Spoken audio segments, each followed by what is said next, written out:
नमस्कार साथियों, good morning, सुप्रभात। मैं हूं आपका दोस्त एंड होस्ट और मैं लेकर आ गया हूं आपके लिए डेली करंट अफेयर्स का शो। जैसा कि आपको पता है कि हमारा डेली करंट अफेयर्स का शो चलता रहता है और इस डेली करंट अफेयर्स में हम क्या क्या पढ़ने वाले हैं तो आपको हम बताएंगे। आज पढ़ेंगे हम एक इम्पोर्टेंट नेशनल और इंटरनेशनल न्यूज़ों का समूह हम पढ़ेंगे साथियों। साथ के साथ हम चर्चा करेंगे देश दुनिया की खबरों की और आपको बताएंगे किस प्रकार राज्यों में क्या चल रहा है आजकल और किस प्रकार अदला बदली हो रही है, किन नेताओं की अदला बदली हो रही है या कौन कौन नए राज्यपाल बनाए गए, इन सभी की हम चर्चा करेंगे। साथ के साथ में इस सेशन का थोड़ा सा अलग ही ढंग होगा, आपको पीडीएफ भी इसमें अलग तरह की दिखाई देने वाली है। तो उम्मीद करता हूँ एक बार सभी साथियों को ये सेशन आप शेयर कर दो, सभी साथियों को बुला लो और एक बार लाइक कमेंट कर देना और सभी साथियों को एकदम से सब जगह जहाँ पर भी आपका सोशल मीडिया प्लेटफॉर्म है वहाँ पे आप जाकर शेयर कर सकते हो। तो 3G क्लासेज के ऑनलाइन प्लेटफॉर्म पर मैं विकास कुमार आपका करता हूँ हार्दिक स्वागत। और आज हम पढ़ने वाले नए अंदाज में नई पीपीटी के साथ जिसमें आपको सभी तरह का ज्ञान प्राप्त होगा। और अगर क्लास के बाद आपको पीडीएफ नहीं मिलती है, पीपीटी नहीं मिलती, तो उसके लिए आप क्या करना, मेरी टीम से या मुझसे कांटेक्ट करने की कोशिश करना। इसी के साथ चलते साथियों एक बार आप धमाकेदार शेयर कर दो और आगे चलते हम पढ़ते हैं आज की मोटिवेशन लाइन जो कि आपको बनाएगी एक तरह से ऊर्जावान और करेगी आगे बढ़ने के लिए प्रेरित। तो आज की मोटिवेशन लाइन देखते हैं। पेन कॉपी नोटबुक लेकर बैठ जाइए और सेशन को शेयर करते हुए पढ़ने लग जाइए। आगे चलते हैं, बात करते हैं आज की मोटिवेशनल लाइन की। तो याद रखना, एक रात पहले पढ़कर आप परीक्षा को केवल उत्तीर्ण तो कर सकते हैं लेकिन प्रथम नहीं आ सकते। बात इतनी सी है कि आपको पढ़ने के लिए या किसी भी एग्जाम को फाइट करने के लिए निरंतर मेहनत करनी पड़ेगी और निरंतर मेहनत के साथ ही आगे बढ़ना पड़ेगा ताकि आप अपने क्या करो, लक्ष्य को प्राप्त कर सको। लेकिन लक्ष्य प्राप्ति के लिए दिन रात जो मेहनत होती है वो मेहनत एक कंटिन्यूटी के रूप में होनी चाहिए, निरंतर होनी चाहिए। साथ के साथ आपकी मेहनत जो भी आप कर रहे हो सिलेबस वाइज, टॉपिक वाइज, उसमें क्या होना चाहिए, आपका कॉन्फिडेंस भरपूर होना चाहिए कि आत्मविश्वास के साथ ही आपको आगे बढ़ना होगा।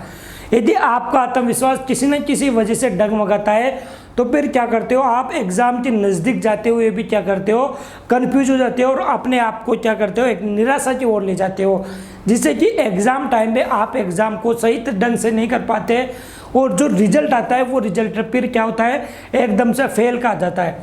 तो ये सारी चीज़ें नहीं करनी, आत्मविश्वास दे रहे अभी से बनाए रखना है एग्ज़ाम के प्रति कि मुझे ये कोई एग्ज़ाम देना है और ये एग्ज़ाम क्वालिफाई करना है और इस एग्ज़ाम में इस तरह से मुझे अंक हासिल करने हैं ताकि मैं नौकरी लग जाऊँ और अपने माँ बाप का सपना पूरा कर सकूँ। दूसरी बात करते हैं हम, दूसरा मोटिवेशनल कोट यही है, अगर सिर्फ काम ना करोगे तो कभी काम ना करोगे, अगर सिर्फ काम ना करोगे तो कभी काम नहीं करोगे, अगर सिर्फ काम ना करोगे तो कभी काम ना करोगे और अगर कर्म करोगे तो करामत करोगे। इसका मतलब भी यही है कि काम करना होगा। बैठकर सोचने रहने से कुछ नहीं होता। सोचने रहने के लिए तो हजारों लोग दिन भर सोचते हैं, मुझे ये करना है, मुझे वो करना है, मुझे ऐसे रहना है, मुझे ऐसा बनाना है, मुझे वो करना है, मुझे ये करना है, लेकिन ये मुझे इसमें टाइम वेस्ट कर देते हैं। लेकिन जो सोच रखा है, जिसके लिए वो आगे जाना चाहते हैं या जो वो करना चाहते हैं उसके लिए वो आगे नहीं आते। कहीं ना कहीं किसी न किसी वजह से उनके बीच में क्या आ जाती है, रुकावटें आ जाती है, वो अपने आप को संभाल नहीं पाते और वो क्या करते हैं, फिर क्या करते हैं, अपने लक्ष्य को मान तो लेते हैं कि मुझे ये लक्ष्य प्राप्ति की ओर जाना है लेकिन उस लक्ष्य के लिए काम करना बंद कर देते हैं। रुकावट आते ही, वो रुकावट आने के लिए क्या करना है, आपको धैर्य बनाए रखना है, परिस्थितियों का सामना करना है और परिस्थितियों का सामना करते हुए आगे बढ़ते जाना है। ठीक है, और ये आपको याद होगा कि रख हौसला वो मंजर भी आएगा, प्यासे के पास चलकर समुद्र भी आएगा, यूं मायूस ना होकर बैठ मंजिल के मुसाफिर, मंजिल भी मिलेगी और मिलने का मजा भी आएगा। तो इसी के साथ हम करते साथियों आज के सेशन का स्टार्ट और सभी साथियों को एक बार धमाकेदार शेयर कर दो जहाँ पर आपका कॉन्टैक्ट है, सबको बुला लो। पूरी मित्र मंडली आनी चाहिए सोशल मीडिया वाली, जो आपकी एक तरह से इंस्टाग्राम वाली, फेसबुक, टेलीग्राम, सब जगह आप क्या करते हो, लिंक को शेयर कर दो। ठीक है, चलते हैं बात करते हैं पहले क्वेश्चन की जो कि रहने वाला है एग्जाम के लिए वेरी इंपॉर्टेंट। और ये जो क्वेश्चन है साथियों ये हम बात करेंगे डिटेल में। रुको एक सेकेंड, है ना, एक सेकेंड। आज का हमारा पहला क्वेश्चन है 5 जुलाई 2021 को आयोजित कोविन ग्लोबल कॉन्क्लेव की अध्यक्षता किसने की है? तो अभी हाल ही में 5 जुलाई को कोविन ग्लोबल कॉन्क्लेव की अध्यक्षता किसने की है, ये आपसे पूछा जा रहा है। तो पहले बात करते हैं कौन सा आयोजित हुआ। तो कोविन ग्लोबल कॉन्क्लेव, इसमें किसने स्पीच दिया था? तो इसमें स्पीच तो दिया था भाई साहब भारत के प्रधानमंत्री नरेंद्र मोदी ने। किसने दिया था? नरेंद्र मोदी ने इसमें स्पीच दिया था। और जो इसकी अध्यक्षता की थी साथियों, तो ये अध्यक्षता की थी डॉक्टर हर्षवर्धन सिंह ने। किन्होंने यह अध्यक्षता की थी? तो ये अध्यक्षता की थी डॉक्टर हर्षवर्धन जी ने। और ये हर्षवर्धन जी क्या थे? हमारे स्वास्थ्य मंत्री थे। Once upon a time there was a स्वास्थ्य मंत्री, है ना। तो ये एक टाइम के स्वास्थ्य मंत्री थे, जो अभी हाल ही में मोदी कैबिनेट में जो विस्तार हुआ, तो उस विस्तार में इन मोदी जी ने इनसे इनका स्वास्थ्य मंत्रालय छीन लिया, मतलब इनका निपटारा कर दिया।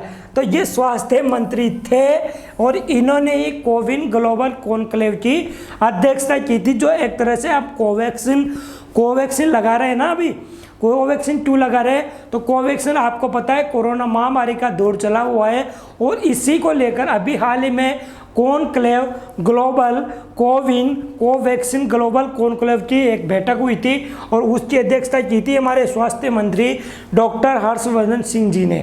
ठीक है, आगे चलते, आगे इसमें बात करते हैं। तो ये टीकाकरण से लेकर संबंधित था। किससे संबंधित था?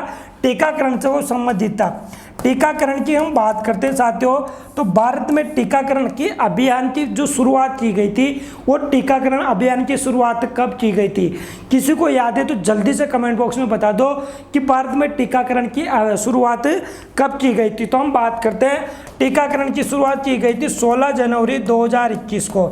और सर्वप्रथम जो टीका लगाया गया था, वो टीका लगाया गया था वैक्सीन का मनीष कुमार को। किनको लगाया गया था साथियों? तो मनीष कुमार को ये टीका लगाया गया था, और भारत में 16 जनवरी 2021 को टीकाकरण की व्यवस्था शुरू की गई थी। अगर हम चलते आगे, तो अभी हाल ही में जो अप्रैल की बात करते हैं, उस अप्रैल में एक टीका उत्सव चला गया था। टीका उत्सव चलाया गया था। और ये टीका उत्सव कब चलाया गया था? तो ये 11 से 14 अप्रैल के बीच में चलाया गया था। कब साथियों? 11 से 14 अप्रैल को बीच चला गया था। 11 अप्रैल को तो मनाते हैं ज्योतिबा फुले जयंती। क्या मनाते हैं?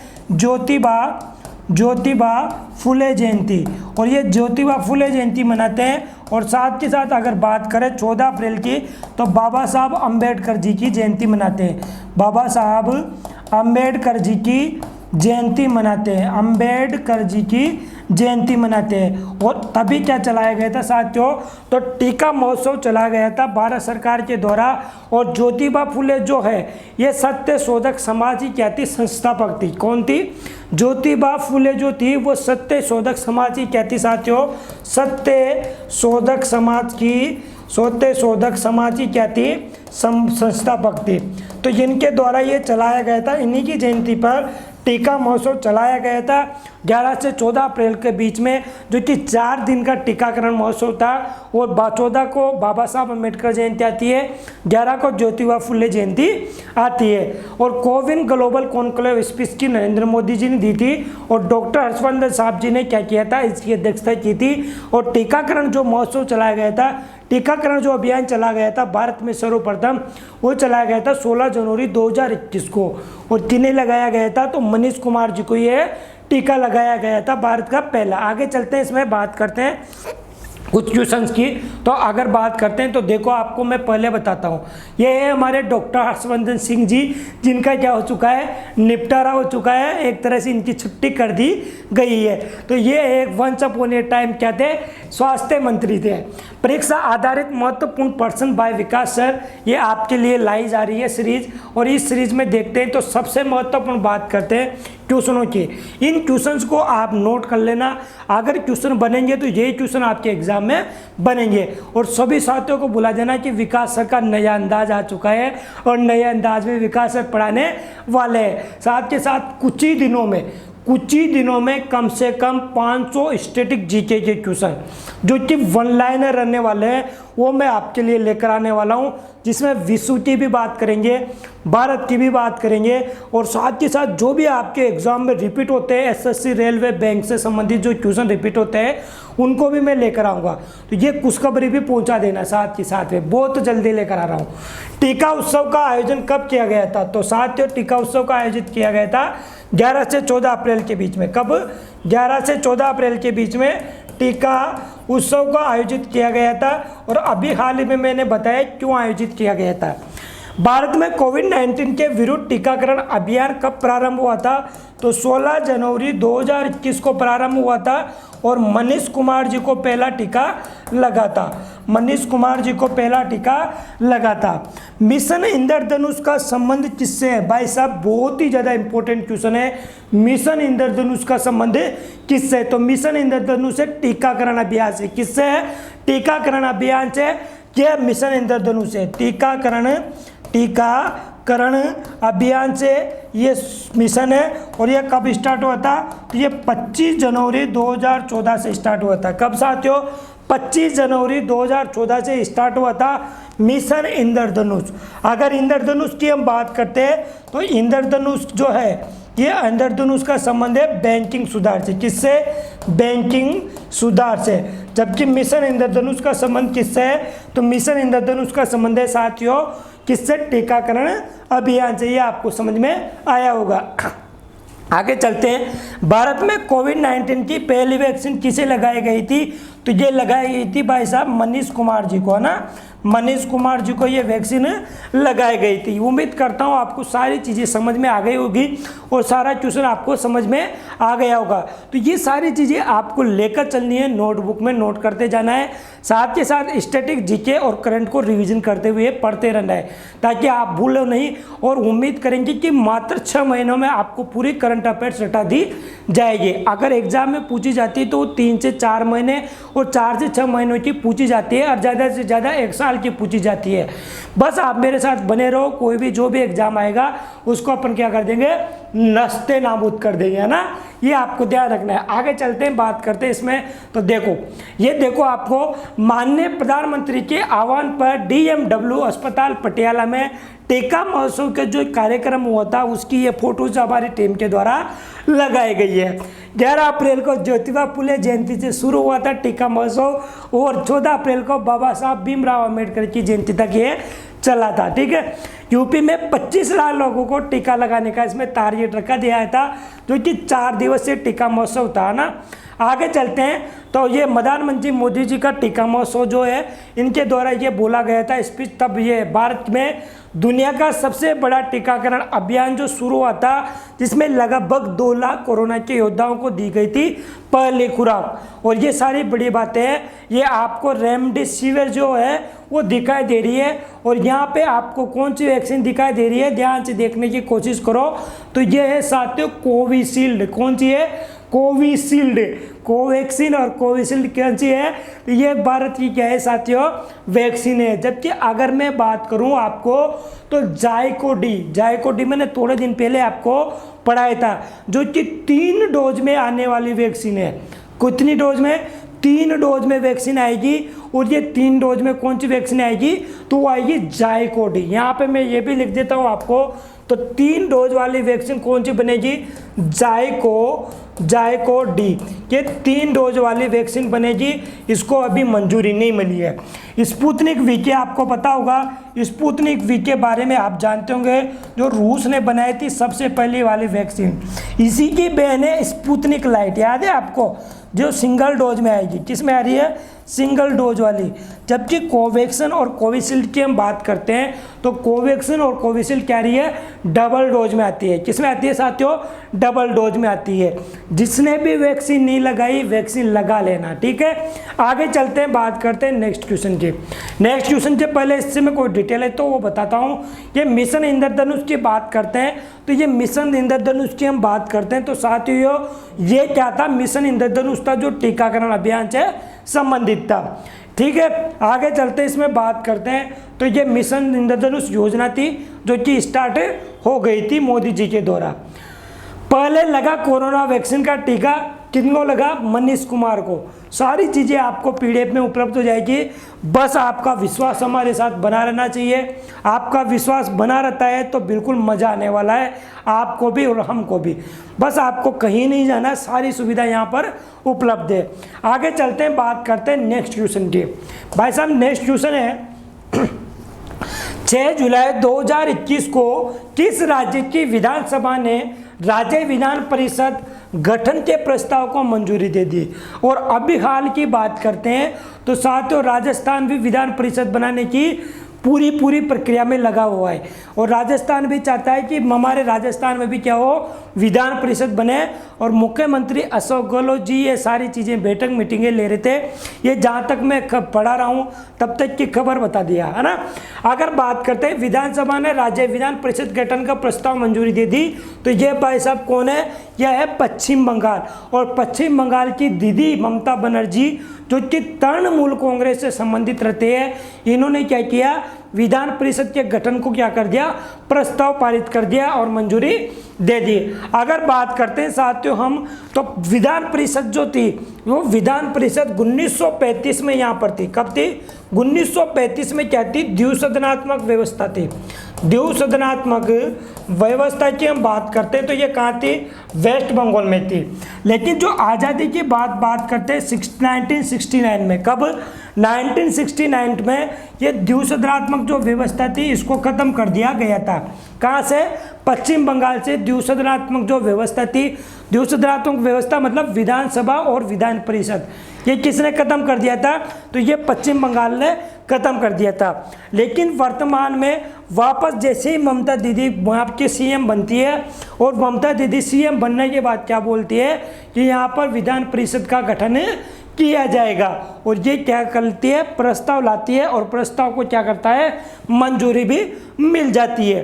तो ये बात करते हैं। अगर ये बात करते हैं विधानसभा और विधान परिषद के आर्टिकल किस में आता है, तो 169 आर्टिकल में ये व्यवस्था की गई है। कौन सा आर्टिकल है?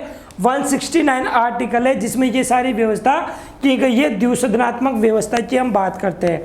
यहाँ के सीएम की बात करते तो सीएम कौन है? ममता बनर्जी है। कौन है साथियों? ममता बनर्जी है। और यहाँ के राज्यपाल की हम बात करते तो वो कौन है? जगदीप धनखड़। कौन है? जगदीप धनखड़। कौन है यहाँ के राज्यपाल? जगदीप धनखड़ यहाँ के राज्यपाल। ये आपको ध्यान रखनी है। आगे चलते हैं, बात करते हैं तो 169 आर्टिकल के तहत विधानसभा की मांग उठी है और ये प्रस्ताव भी मिल गया है। कहाँ पे मिल गया है? तो पश्चिम बंगाल में मिल गया। पश्चिम बंगाल में कौन है? तो ममता दीदी है, राज्यपाल जगदीप धनखड़ है। उम्मीद करता हूँ ये सारी चीज़ें आपको समझ में आई होगी। और ममता दीदी का जो बात करते हैं, चुनाव क्षेत्र कौन सा था? वो था साथियों बंदीग्राम। कहाँ से था? तो वो था बंदीग्राम से इन्होंने चुनाव लड़ा था। ठीक है, आगे चलते हैं बताते हैं इनके बारे में। तो देखो ये क्वेश्चन देखिए, परीक्षा आधारित महत्वपूर्ण प्रश्न की बात करते हैं तो हाल ही में कृषक बंधु योजना के तहत किसानों को हर साल कितनी धन की राशि दी जाएगी? कृषक बंधु योजना के तहत अभी हाल ही में जो किसानों को राशि दी जाएगी वो कितनी दी जाएगी? तो वो दी जाएगी 5,000 से 10,000 रुपये। कितने दिए जाएंगे साथियों? 5,000 से 10,000 रुपये कृषक बंधु योजना के तहत किसानों को दिए जाएंगे। पश्चिम बंगाल की मुख्यमंत्री ममता बनर्जी ने किस सीट से चुनाव लड़ा था? तो ये लड़ा था बंदीग्राम से। अब मुझे ये बता दो किनके खिलाफ लड़ा था, किनके खिलाफ ये चुनाव लड़ा था और ममता बनर्जी वहाँ पर जीती थी या हारी थी, ये आपको बताना है। और जिस प्रकार अभी हाल में उत्तराखंड के तीरथ सिंह रावत जी को क्या किया गया था? हटा दिया गया था, इस्तीफा दे दिया गया था। उनके स्थान पे कौन आ गए? पुष्कर धामी आ गए। क्यों आ गए?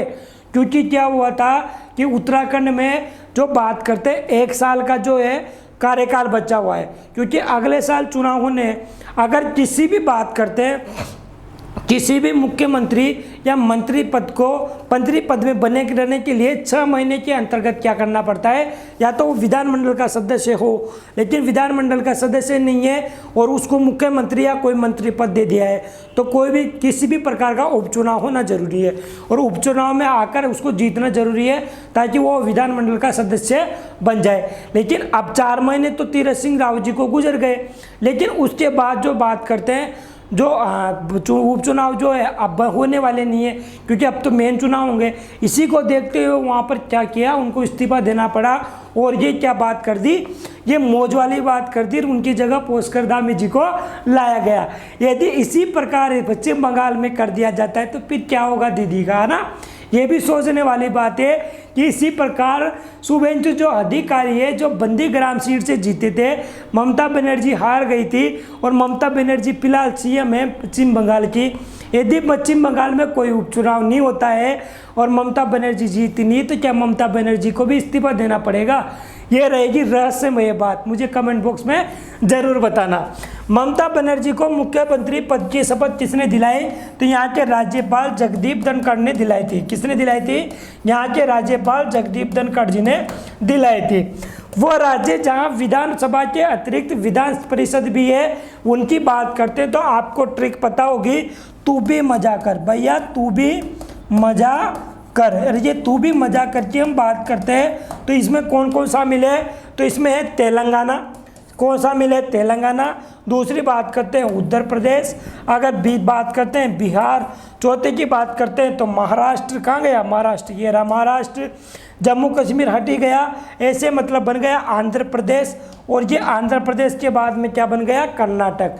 ठीक है, तो ये 5 और 6 राज्य ऐसे हैं जिनमें द्विसदनात्मक व्यवस्था की गई है। अरे तू भी मजा कर, याद कर लेना और मजा कर लेना, है ना। तो ये सारी चीज़ें जहाँ पर विधान परिषद की व्यवस्था की गई है। अब पश्चिम बंगाल के बाद राजस्थान भी लाइन में लगने वाला है। एक कृषक बंधु योजना है जिसमें किसानों को 10,000 रुपये मिलेंगे। ठीक है, आगे चलते हैं, बात करते हैं। तो ये ममता बनर्जी है, इनका शपथ दिलाई थी जगदीप धनखड़ जी ने और 5 मई को बनर्जी ने शपथ ली थी। ठीक है, पद की। वर्तमान में विधान परिषद वाले राज्य की बात करते हैं तो ये देखो आप, कर्नाटक, उत्तर प्रदेश, महाराष्ट्र, तेलंगाना, आंध्र प्रदेश और बिहार की मैंने बात कर ली। ये भाई साहब हमारी टीम के द्वारा भी गजब कमाल किया जाता है। देखो, हर राज्य जहां विधानसभा के अतिरिक्त विधान परिषद है, इन्होंने नई ट्रिक की खोज कर ली। क्या कर ली इन्होंने? नई ट्रिक की खोज कर ली। और नई ट्रिक की बात करते हैं तो देखो इनका ट्रिक लिखने का तरीका है ना, ये देखो आप, मौज कर दी इन्होंने, है ना, ये मौज कर दी। और ये तेल बिका यूपी में। भाई साहब तेल तो पहले ही महंगा हो रहा है, पेट्रोल डीजल तो पहले महंगा हो रहा है, ये तेल को क्या कर रहे हैं? बेच रहे हैं। तेल बिका यूपी में, तेल से बन गया तेलंगाना, बी से बन गया बिहार, का से बन गया कर्नाटक, यू से बन गया यूपी, एम से बन गया महाराष्ट्र, और एक कौन बचा? आंध्र प्रदेश बच गया, है ना। तो ये आपको ध्यान रखना है, 1 2 3 4 5 तो लिख गया भैया, एक और लिख देता आंध्र प्रदेश, इसकी भी कोई बना देता है ट्रिक। तो ये उम्मीद करता हूँ आपको सारी चीज़ें समझ में आ गई होगी। किसी को तू भी मजा कर वाली ट्रिक बुरी लगती है और गुस्सा आता है कि सर बार बार मजा कराते हो, तो हट मजा छोड़, तेल बेच तो, है ना। क्या कर? तेल बेच, तेल बिका यूपी में। आगे चलते हैं, बात करते हैं साथियों स्पेशल फॉर भाई विकास सर।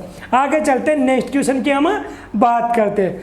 भाई साहब ये क्वेश्चन बहुत ही इंपॉर्टेंट क्वेश्चन है जिसकी हम बात कर रहे हैं। प्रतिवर्ष भारतीय अंतर्राष्ट्रीय फिल्म महोत्सव IFFI, प्रतिवर्ष भारतीय अंतर्राष्ट्रीय फिल्म महोत्सव 2021 का जो आयोजन होगा अब वो कहाँ पर होगा? तो अंतर्राष्ट्रीय फिल्म महोत्सव की हम बात करते हैं तो ये साथ होने वाला है अभी हाल ही में नवंबर 2021 में। कहाँ पर होने वाला है? तो 52 नंबर का नवंबर 2021 को होगा। कब होगा? 52वें नंबर का 2021 में होने वाला है। अगर इसकी हम बात करते हैं, IFFI की बात करते हैं, जिसकी स्थापना हुई थी, मतलब शुरुआत हुई थी 1952 में। कब हुई थी? 1952 में शुरुआत हुई थी, पंडित जवाहरलाल नेहरू के टाइम पे। 1952 में जवाहरलाल नेहरू की हम बात करते हैं, पंडित जवाहरलाल नेहरू की हम बात करते हैं, तभी इसकी क्या हुई थी? शुरुआत हुई थी। और ये कहाँ आयोजित किया जाता है? तो ये आयोजित किया जाता है साथियों गोवा में। कहाँ आयोजित किया जाता है?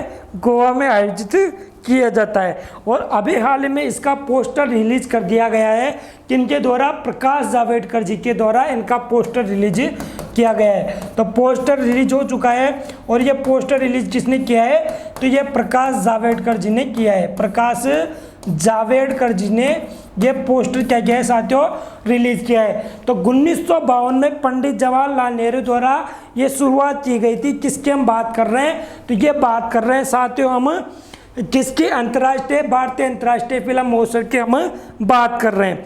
आगे चलते तो इसका आयोजन कहाँ किया जाएगा, इसका आयोजन किया जाएगा साथियों, तो ये गोवा में किया जाएगा। गोवा की राजधानी क्या है, तो गोवा की राजधानी है साथियों पणजी। क्या है, गोवा की राजधानी है पणजी, और पणजी में ये शुरुआत की गई थी। तो ये गोवा की राजधानी आप लिख लो पणजी। यहाँ की बात करते हैं, तो यहाँ के जो बात करते हैं सीएम कौन है, यहाँ के सीएम है प्रमोद कुमार सावंत। कौन है साथियों, प्रमोद कुमार सावंत यहाँ के क्या है, सीएम है। अगर यहाँ के राज्यपाल की बात करें तो यहाँ का राज्यपाल का कार्यभार कौन संभाल रहे हैं, तो यहाँ पे राज्यपाल है भगत सिंह कोश्यारी। कौन है साथियों, भगत सिंह कोश्यारी यहाँ के राज्यपाल है। तो आपको ये सारी चीज़ें ध्यान रखनी है। आगे बात करते तो 1 मिनट में इस सेशन को शेयर कर लेता हूँ। देखो 1 सेकंड रुक जाओ आप, 1 सेकंड है ना, 1 सेकंड रुकना साथियों, 1 सेकंड। आगे चलते हैं, इसमें मैं बताता हूँ आपको। तो देखो 1 सेकंड देखते हैं, नेक्स्ट बात करते हैं इसमें, तो आप देखना इसमें क्या होता है। आगे चलते हैं, और गोवा में ये आयोजित किया जाएगा international film festival of India, जो कि गोवा में आयोजित किया जाएगा। परीक्षा आधारित अगर बात करते हैं महत्वपूर्ण प्रश्नों की, तो 67th, 1 सेकेंड इसको ऊपर ले लेते हैं अपन, है ना, आपको दिखने में कोई परेशानी नहीं होगी। 67th राष्ट्रीय फिल्म पुरस्कार की हम बात करते हैं, तो 67th राष्ट्रीय फिल्म पुरस्कार किस किस को दिया गया है। सर्वश्रेष्ठ हिंदी फिल्म का जो अवार्ड दिया गया है वो किसे दिया गया है, तो सर्वश्रेष्ठ हिंदी फिल्म का अवार्ड दिया गया है छिछोरे फिल्म को ये अवार्ड दिया गया है। आगे बात करते हैं सर्वश्रेष्ठ अभिनेता। भाई साहब ये बहुत ही एग्जाम में आने लायक क्वेश्चन है कि 67th जो राष्ट्रीय फिल्म पुरस्कार है ये किन कौन को दिया गया है। तो सर्वश्रेष्ठ हिंदी फिल्म तो पुरस्कार दिया गया है छिछोरे को। सर्वश्रेष्ठ अभिनेता की बात करते हैं तो जो मनोज वाजपेयी है, किनको, मनोज वाजपेयी, और साथ के साथ हम बात करते हैं धनुष की। धनुष जो कि साउथ के सुपरस्टार माने जाते हैं, इनको ये सर्वश्रेष्ठ अभिनेता का अवार्ड दिया गया है। सर्वश्रेष्ठ अभिनेत्री की बात करते हैं तो मिस्टर जो कंगना रनौत है, आजकल जो कि बोलती कम है, पहले बहुत ज़्यादा बोलते थे, लेकिन आजकल इनकी क्या है, बोलती थोड़ी सी कमी सुनाई देती है। और ये जो बात करते हैं सर्वश्रेष्ठ अभिनेत्री का अवार्ड दिया गया है कंगना रनौत को। 51वां दादा साहब फाल्के पुरस्कार भाई साहब किन्हें दिया गया है, तो मिस्टर रजनीकांत जी को दिया गया है। साउथ के सुपरस्टार रजनीकांत जी को दिया गया है। 51वां अंतर्राष्ट्रीय फिल्म फेस्टिवल का फोकस देश भाई साहब कौन रहा था, तो ये रहा था बांग्लादेश। कौन रहा था, शेख हसीना जुल्फों वाली, याद है बांग्लादेश की, मुजफ्फर रहमान, याद है 1971 में बांग्लादेश आज़ाद हुआ था। अगर याद है तो कमेंट बॉक्स में छाप दो। और 51वां अंतर्राष्ट्रीय फिल्म फेस्टिवल पुरस्कार कौन से देश को दिया गया था, तो ये कौन सा देश इसमें माना गया था, तो ये माना गया है साथियों बांग्लादेश। कौन माना गया है, बांग्लादेश इसमें फोकस देश माना गया है। आगे चलते हैं, बात करते हैं नेक्स्ट क्वेश्चन की। गोल्डन पीकॉक अवार्ड किस फिल्म के लिए दिया गया, golden peacock award into the darkness के लिए दिया गया था। कौन सी फिल्म, इनटू द डार्कनेस, ये आपको ध्यान रखना है। इनटू द डार्कनेस के लिए गोल्डन पीकॉक अवार्ड दिया गया था। तो उम्मीद करता हूँ सारे क्वेश्चन आपको समझ में आ गए होंगे। आगे चलते हैं, बात करते हैं इसी में, देखो आगे, तो ये 67वें राष्ट्रीय फिल्म पुरस्कार की हमने बात कर ली। जो छिछोरे को सर्वश्रेष्ठ हिंदी फिल्म का पुरस्कार मिला था, ये मैडम का नाम है कंगना रनौत, ये ठीक है। आगे चलते हैं, तो ये आपके सामने दिखा हुआ है Hindi best film best actor Manoj Vajpayee, best actress Kangana Ranaut. ये भाई साहब है रजनीकांत, जो हिंदुस्तान की क्या है, आन बान शान है। और ये हिंदुस्तान के आन बान साहब की आपको रोबोट फिल्म देखी होगी, ठीक है। रजनीकांत को मिलेगा 51वां दादा साहब फाल्के पुरस्कार, जो कि आपको ध्यान रखना है। गोल्डन पीकॉक अवार्ड किसको मिला है? तो इनटू द डार्कनेस को मिला है गोल्डन पीकॉक अवार्ड। अगर गोवा की बात करते हैं तो गोवा पर आधारित कुछ क्वेश्चन भी है। गोवा के मुख्यमंत्री कौन है? तो भाई साहब गोवा के मुख्यमंत्री कौन है? प्रमोद कुमार सावंत। कौन है साथियों? प्रमोद कुमार सावंत यहाँ के क्या है? मुख्यमंत्री है। गोवा को जीआई टैग कौन कौन से मिले हुए हैं? मुझे ये बता दो कि गोवा को कौन कौन से जीआई टैग मिले हुए हैं। तो हरमल मिर्च, मोयरा केला और खाजे। किस किस को? हरमल मिर्च, मोयरा केला और बात करते हैं तो खाजे को, जिसको क्या मिला हुआ है? यहाँ पर जीआई टैग मिला हुआ है। भारत का पहला हर घर जल वाला राज्य कौन सा है साथियों? तो ये भी गोवा है। गोवा वाले बीच में, याद है आपको? गोवा वाला बीच। तो ये गोवा ही है जिसमें हर घर वाला जो बात करते हैं राज्य बन गया। और जो बात करते हैं 2024 तक भारत का टारगेट है कि भारत के प्रत्येक गांव और घर में पानी की व्यवस्था की जाएगी, मतलब पानी पहुंचा दिया जाएगा। तो कितना टारगेट रखा हुआ है? 2024 टारगेट रखा गया है। गोवा को पुर्तगाल से मुक्त करने के लिए कौन सा ऑपरेशन चलाया गया था? तो भाई साहब इसमें तीनों सेना शामिल हुई थी और ऑपरेशन विजय नाम से ये चलाया गया था। क्या साथियों? ऑपरेशन विजय नाम से ये अभियान चलाया गया था। भगवान महावीर नेशनल पार्क की बात करते तो वो भी कहाँ स्थित है? वो गोवा में स्थित है। जबकि जो संजय गांधी नेशनल पार्क है वो कहाँ स्थित है? तो महाराष्ट्र में स्थित है। संजय गांधी नेशनल पार्क कहाँ स्थित है? महाराष्ट्र में स्थित है। महावीर स्वामी कहाँ है? तो महावीर स्वामी है साथियों ये गोवा में स्थित है। और दूध सागर झरना जो कि आपको ध्यान रखना है, बहुत ही अच्छी मूवियों का सीन होता है। दूध सागर झरना जो कहाँ स्थित है? गोवा है। मैं अभी आपको सीन बताऊंगा इसका ना, सीन बताऊंगा। और ये दूध सागर झरना कहाँ स्थित है? तो ये स्थित है साथियों गोवा में। उम्मीद करता हूँ आपको सारी चीज़ें समझ में आई होगी। आगे चलते हैं, बात करते हैं हम डिटेल से। तो मैं फोटो बताता हूँ आपको। देखो ये तो पहले का है, इसको तो हटा देना आप, है ना, कोई भी ध्यान मत देना, नहीं तो ये सोचोगे कि विकास सर ने गलत बता दिया। ठीक है। तो प्रमोद कुमार सावंत जी की हम बात करते हैं, नाम गलत दिया हुआ है इसमें। प्रमोद कुमार सावंत जी की हम बात करते हैं तो ये बने गए हैं ज्योग्राफिकल इंडेक्स बात करते हैं जीआई टैग की। तो मोरिया जो बनाना केला है उनको, हरमल मिर्च को और खाजे को क्या मिला हुआ है? यहाँ का जीआई टैग मिला हुआ है। ये आपको दिखाई दे रहा होगा। और ये जीआई टैग की बात करते हैं तो ये केला हो गया, ये मिर्च हो गई, ये खाजे हो गया। जिसका मन हो रहा है लाल मिर्च खाने का, हरमल मिर्च खाने का, बिल्कुल निसंकोच उठा सकता है। मेरी तरफ से कोई भी परेशानी नहीं है, उठाने में कोई दिक्कत नहीं है, बस खाने में आपको दिक्कत ना हो तो जल्दी से उठा लो और खा लो जो भी आपको यहाँ पर पसंद है। आगे बात करते हैं तो हर घर जल वाला राज्य कौन सा बन गया? तो ये बन गया साथियों गोवा बन गया। और गोवा में 100% क्या कर दिया? ये सारी चीज़ें वाटर कनेक्शन की प्रोवाइड कराने के लिए ये उपलब्ध करा दिया गया है। यहाँ पर गोवा को कैसे आज़ाद कराया गया था, कौन सा जो बात करते हैं ऑपरेशन चला गया था, यहाँ पर लिखा हुआ है ये सारी चीज़ें। ये महावीर स्वामी नेशनल पार्क की हम बात करते हैं तो महावीर स्वामी नेशनल पार्क कहाँ स्थित है? ये गोवा में स्थित है। आगे चलते हैं तो ये झरना की बात कर रहे हैं साथियों, ये वाला झरना। भाई साहब वो वाले एक मूवी देखी आपने शाहरुख खान की, क्या नाम है उस मूवी का? यार मेरे को याद नहीं आ रहा, कौन सी मूवी थी वो? अरे यार अगर याद आ जाए ना तो कमेंट बॉक्स में छाप देना, है ना। ये है भाई साहब दूध सागर झरना। क्या बोलते हैं इसे? दूध सागर झरना, जो कि बहुत ही ज़्यादा प्यारा दृश्य आपको दिखाई दे रहा होगा। ये प्यारी सी छुक ट्रेन आ रही है और इस छुक ट्रेन को देखते हुए आपको क्या लगेगा? मनमोहक दृश्य लगेगा और यहाँ पे जाने का मन भी करेगा। आपका कर रहा है ना, मुझे पता था आपका कर रहा होगा। तो ये दूध सागर जो झरना है ये कहाँ है साथियों? ये दूध सागर झरना है गोवा में। कहाँ स्थित है? गोवा में है। और महावीर नेशनल पार्क भी कहाँ है? ये भी गोवा में। ये देख लो आप, ये देख लो प्यारा सा इस तरह। एक और दिखाता हूँ, ये देखो, स्क्रीनशॉट ले लो और स्क्रीनशॉट लेकर डाल देना इंस्टाग्राम में। ठीक है, ठीक है। याद होगा आपको शाहरुख खान वाली मूवी, वो मुझे याद नहीं आ रही, बस आपको याद आ जाए तो जल्दी से बता देना। अरे यार ऐसे चुपचाप मत बैठे रहो, कमेंट करते रहो और लाइक करते हुए शेयर करते रहो। मज़ा आ रहा है तो क्या सर मज़ा आ रहा है, सीखने को भी मिल रहा है, इंजॉयमेंट भी मिल रहा है और पढ़ने में मज़ा भी आ रहा है। तो मज़ेदार इस सेशन को शेयर करते जाओ, पढ़ते जाओ, नोटबुक में सारे क्वेश्चन लिखते जाओ जो कि आने वाले किसी भी एग्ज़ाम में आपको देखने को मिलेंगे, क्योंकि बहुत ही एग्ज़ाम से रिलेटेड ये क्वेश्चन लेकर आया हूँ, फालतू चीज़ें लेकर नहीं आया। तो सबसे ज़्यादा ज़रूरी है नोटबुक में नोट करना और सेशन को शेयर करना। ठीक है, आगे चलते हैं, बात करते हैं नेक्स्ट क्वेश्चन के।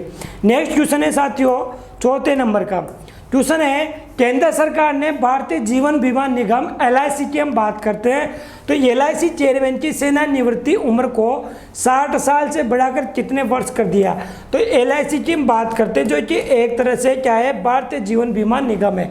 क्या है साथियों, LIC है भारतीय जीवन बीमा निगम, life insurance corporation of India, भारतीय जीवन बीमा निगम की हम बात कर रहे हैं। और ये भारतीय जीवन बीमा निगम की हम बात करते हैं तो 1956 के एक्ट में आई थी। कब आई थी साथियों, 1956 के अधिनियम में LIC की स्थापना हुई थि।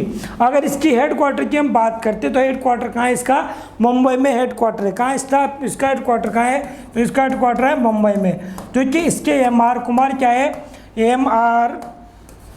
MR कुमार इसके यहाँ है, हेड है MR कुमार। और अभी हाल ही में जो इसकी जो सेवानिवृत्ति उम्र थी 60 साल, उस 60 साल से बढ़ाकर कितना कर दिया, तो 60 साल से बढ़ाकर कर दिया साथियों 62 साल। कितना कर दिया, 62 साल इसका आंसर हो जाएगा। तो 62 साल की उम्र कर दी गई है 60 साल से बढ़ाकर किसकी, तो ये बात करते हैं LIC के सेवानिवृत्ति सदस्यों की। तो उम्मीद करता हूँ आपको ध्यान रखना है। LIC ने IDI बैंक के साथ मिलकर अभी हाल ही में अरे यार ये क्या हो रहा है, IDBI के साथ मिलकर क्या किया था, एक कार्ड लॉन्च किया था जिसका कार्ड नाम था शगुन कार्ड। क्या लॉन्च किया गया था साथियों, तो शगुन कार्ड इन्होंने लॉन्च किया था। आगे चलते हैं, बात करते हैं इंपॉर्टेंट क्वेश्चंस की। ये सारी चीज़ें आपको समझ में आई होगी। LIC की बात करते हैं तो ये जीवन लाभ देता है, एक तरह से लाइफ इंश्योरेंस करता है। और ये जो प्रीमियम देता है LIC भारतीय जीवन बीमा निगम इन life insurance corporation of India, ये दिया हुआ है। इसमें सारी चीज़ें किस प्रकार LIC काम करती है एक बार आप देख लेना। अगर क्वेश्चंस की हम बात करते हैं साथियों तो क्वेश्चन देखो आप, क्वेश्चन क्या है, परीक्षा आधारित महत्वपूर्ण, जो सीरीज का नाम है अपना परीक्षा आधारित महत्वपूर्ण प्रश्न बाय विकास सर। क्या नाम है, परीक्षा आधारित महत्वपूर्ण प्रश्न बाय विकास सर।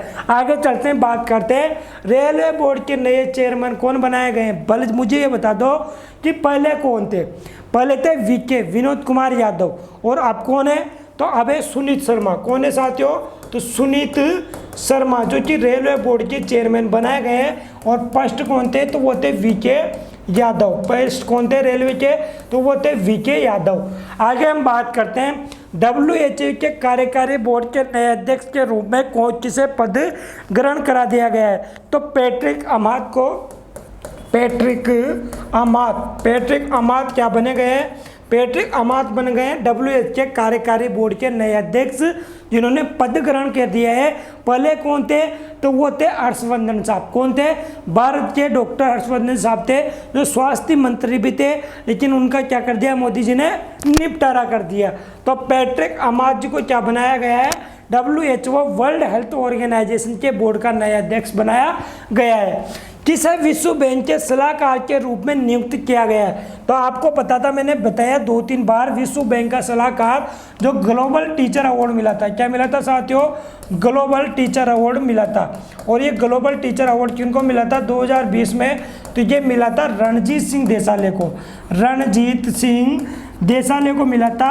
और जिन रणजीत सिंह देसाले को ही ग्लोबल टीचर अवार्ड का दिया जाने के बाद विश्व बैंक ने सलाहकार के रूप में अपने पास रख लिया है रणजीत सिंह देसाले, जो कि महाराष्ट्र से बिलोंग करते हैं।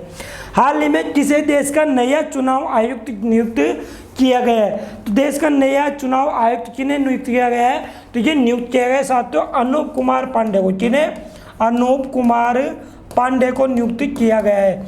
अनूप कुमार पांडे जी को क्या नियुक्त किया गया है, देश का नया चुनाव आयुक्त नियुक्त किया गया है। और मुख्य चुनाव आयुक्त की हम बात करते हैं तो कौन है? सुशील चंद्र जी। कौन है साथियों? सुशील चंद्र जी की दो देश के क्या है? मुख्य चुनाव आयुक्त है। आगे चलते हैं, बात करते हैं राष्ट्रीय मानवाधिकार आयोग की बात करते हैं। इसके जो अध्यक्ष नियुक्त किए गए वो कौन है? तो राष्ट्रीय मानवाधिकार आयोग के अध्यक्ष की बात करते हैं तो साथियों वो है अरुण कुमार मिश्रा। कौन है? अरुण कुमार मिश्रा। अरुण कुमार मिश्रा को जो कि एक तरह से मानवाधिकार आयोग के अध्यक्ष के रूप में नियुक्त किए गए। ऊपर लेता हूं मैं इसको, देखना आप, एक सेकंड ऊपर लेता हूं इसको। तो देखो, हाल ही में किसे केंद्रीय सतर्कता आयोग की बात करते हैं तो सुरेश एन पटेल को क्या बनाया गया है? सुरेश एन पटेल को क्या बनाया गया साथियों? तो केंद्रीय सतर्कता आयोग का नियुक्त किया गया है। ठीक है, ठीक है। आगे अगर मैं बताऊं तो ये कौन सी समिति की किस सिफारिश पर बना था? संतानम समिति की सिफारिश पर यह बना था। संतानम समिति की ये सिफारिश पर बना था। आगे बात करते हैं दूसरे कार्यकाल के लिए संयुक्त राष्ट्र संघ यूएनओ के महासचिव के पद पर किसे नियुक्त किया गया है? तो भाई साहब ये कोई और नहीं है, एंटोनियो गुटेरेस को नियुक्त किया गया। एंटोनियो गुटेरेस को नियुक्त किया गया है। और ये कहाँ के साथियों? तो ये है पुर्तगाल के ये हैं जिनको महासचिव बनाया गया है। मुझे यह बता दो कि यहाँ पर जो यूएनओ है यहाँ पर अध्यक्ष किसको बनाया गया था? जो कि मालदीव के विदेश मंत्री है। बस आपको कमेंट बॉक्स में उनका नाम छाप देना है कि विदेश मंत्री जो मालदीव के उनको अध्यक्ष बनाया गया है, जिनका नाम क्या है। जल्दी से छाप दो यूएनओ के बारे में। उम्मीद करता हूँ सारी चीज़ें आपको समझ में आ गई होगी। ये रेल है और इस रेल में बैठकर आप बात करेंगे। पीयूष गोयल जी भी इसको निपटारा कर दिया गया है। पीयूष गोयल जी को भी क्या कर दिया है? रेल मंत्रालय छीन लिया गया है पीयूष गोयल जी से भी। और इसकी जो बात करते हैं सुनील शर्मा यहाँ के क्या है? तो इस बोर्ड के अध्यक्ष है। ठीक है, चेयरमैन एंड CEO 2021 के सुनील शर्मा है। ये कौन है भाई साहब? ये देखो, इनको पहचान जाओ तो मैं मान जाऊं कि ये कौन है। एक बार ध्यान से देखना, नाम बता देना कि ये कौन है। आगे चलते हैं, बात करते हैं। ये रणजीत सिंह देसाल है जिनको ग्लोबल टीचर अवार्ड मिला था 2020 का। और इन्होंने क्या किया था? देश का नाम रोशन किया था। और ये WHO के क्या किया गया है अभी? तो ये विश्व बैंक के सलाहकार नियुक्त किए गए हैं। इनकी बात करते हैं तो ये कौन है? ये अनूप कुमार पांडे। और ये अनूप कुमार जो पांडे साथियों, इनको देश का नया चुनाव आयुक्त घोषित किया गया है। मुख्य चुनाव आयुक्त कौन है? तो मुख्य चुनाव आयुक्त है जिसकी हम बात करते हैं सुशील चंद्रा। अभी हाल ही में जो भारत के कार्यवाही केंद्रीय सतर्कता आयोग के रूप में नियुक्त किए गए थे वो कौन थे? तो वो है सुरेश एन पटेल। सुरेश एन पटेल को नियुक्त किया गया है। उम्मीद करता हूँ सारे आपको PDF के थ्रू दिखाई दे रहे होंगे और एक तरफ से पढ़ने में मज़ा भी आ रहा होगा। अगर मेरे साथ मेरे लाडले बच्चे, सीरियस वाले बच्चे जुड़े हुए हैं तो उम्मीद करता हूँ उनको पसंद आ रहा होगा, मज़ा आ रहा होगा। और मज़ा आ रहा है तो एक बार कमेंट करके बता दो कि सर समझ में आ रहा है, बस आप तो पढ़ते जाओ, कोई दिक्कत नहीं आ रही। कमेंट बॉक्स में एक बार कमेंट करके मुझे जल्दी से आप बता सकते हो। और साथ के साथ इस सेशन को इतना शेयर कर दो कि जो अपना टारगेट होता है ना साथियों, यार कम से कम वो टारगेट तो पूरा करो। और नहीं तो उस टारगेट को आपको क्या करना है? पूरा करना है। जल्दी से शेयर कर देना है इस सेशन को। आगे चलते हैं, बात करते हैं इसमें नेक्स्ट क्वेश्चन क्या है। क्वेश्चन तो ऊपर ही निकल गया, एक मिनट। क्वेश्चन देखते हैं। क्वेश्चन है साथियों, 6 जुलाई को 2021 को किसे कर्नाटक का राज्यपाल बनाया गया है? तो भाई साहब जो कर्नाटक के राज्यपाल बनाए गए हैं वो है सामाजिक अधिकारिता मंत्री थावरचंद गहलोत। कौन है? थावरचंद गहलोत जो क्या थे? सामाजिक अधिकारिता मंत्री थे। सामाजिक अधिकारिता जो मंत्री थे इनको क्या बना दिया गया? कर्नाटक का राज्यपाल बना दिया गया है। कहाँ का? कर्नाटक का राज्यपाल बना दिया गया है। राज्यपाल की हम बात करते हैं साथियों तो अनुच्छेद 152 से 230 तक कहाँ तक आता है राज्यपाल? 152 से 230 तक की बात करते हैं। तो भाग नंबर 6 की हम बात करते हैं। और भाग नंबर 6 में ये सारी चीज़ें इनका उल्लेख किया गया है। तो 4 तो अभी हाल ही में राज्यपाल बनाए गए हैं। 8 नए राज्यपाल बने हैं राज्यों के। 8 नए राज्यपाल किस तरह से बने हैं? तो 4 तो नए राज्यपाल बनाए गए राज्यों में। 4 तो नए राज्यपाल बनाए गए राज्यों में। और 4 राज्यपालों का क्या किया गया है? तबादला किया गया है। 4 राज्यपाल का क्या किया गया है साथियों, तबादला किया गया है, मतलब एक जगह से दूसरी जगह इनको स्थानांतरित कर दिया गया है। ठीक है, राज्यपाल की बात करते हैं तो ये सारी चीज़ें हैं। लेकिन मैं आपसे पूछ लूँ राज्यपाल की नियुक्ति कौन करता है, तो राज्यपाल की जो बात करते हैं राष्ट्रपति नियुक्ति करता है। कौन करता है, राष्ट्रपति नियुक्ति करता है राज्यपाल की। सामाजिक अधिकारिता मंत्री तावरचंद गहलोत जी को कर्नाटक का नया राज्यपाल बना दिया गया है। और ये जो बात करते हैं राज्यपाल की, तो 152 से 236 अनुच्छेद भाग 6 की हम बात करते हैं। 8 नए राज्यपालों की नियुक्ति किया गया है, 4 नए राज्यपाल और 4 राज्यपालों का तबादला यहाँ पर किया गया है। आगे चलते हैं, बात करते हैं नेक्स्ट क्वेश्चन की। नेक्स्ट क्वेश्चन है साथियों हमारे इसके, तो इससे रिलेटेड कौन कौन से क्वेश्चन बनते हैं, तो ये है भाई साहब तावरचंद गहलोत। अब मुझे ये बता दो कि ये ऊपर वाली सीट पे गए या फिर नीचे वाली सीट पे गए, मतलब राज्यपाल बनना अच्छा था, ये सामाजिक अधिकारिता मंत्री बने रहना इनके लिए अच्छा था। ये सारी चीज़ें आपको कमेंट बॉक्स में बता देनी है। कर्नाटक के राज्यपाल घोषित होने के बाद की न्यूज नेशन है, तावरचंद गहलोत जी का बात करते हैं, एक्सक्लूसिव वीडियो लेकर आ गए हैं। आगे चलते हैं, बात करते हैं इसमें। तो देखो, राज्यपाल को विवेक अधिकारी की शक्ति किस अनुच्छेद में प्रदान की गई है, तो भाई साहब 161 आर्टिकल नंबर 161 की बात करते हैं। इसमें राज्यपाल को विवेक अधिकारी की शक्ति की अनुच्छेद में प्रदान की गई है, तो ये 161 में प्रदान की गई है। राज्यपाल किस अनुच्छेद के तहत अध्यादेश जारी करता है, तो राज्यपाल 213 अनुच्छेद 213 के तहत क्या करता है, अध्यादेश जारी करता है। आर्टिकल 213 के तहत यह क्या करता है, अध्यादेश जारी करता है। राज्यपाल किस अनुच्छेद के तहत समाधान की शक्ति का बात करते हैं, समाधान की शक्ति की हम बात करते हैं साथियों, तो ये समाधान की शक्ति की भी किस में आती है, तो ये भी आती है 161 में। किस में आती है, अनुच्छेद 161 में आती है समाधान की शक्ति। भारत की पहली महिला राज्यपाल कौन थी, तो सरोजनी नायडू जो कि उत्तर प्रदेश से थी, ये भारत की पहली राज्यपाल थी। कौन थी, सरोजनी नायडू। कौन थी साथियों, सरोजनी नायडू, जो भारत की क्या थी, प्रथम राज्यपाल थी। और ये क्या थी, प्रथम महिला राज्यपाल थी, जो कि कहाँ से थी, उत्तर प्रदेश से बिलोंग करती थी।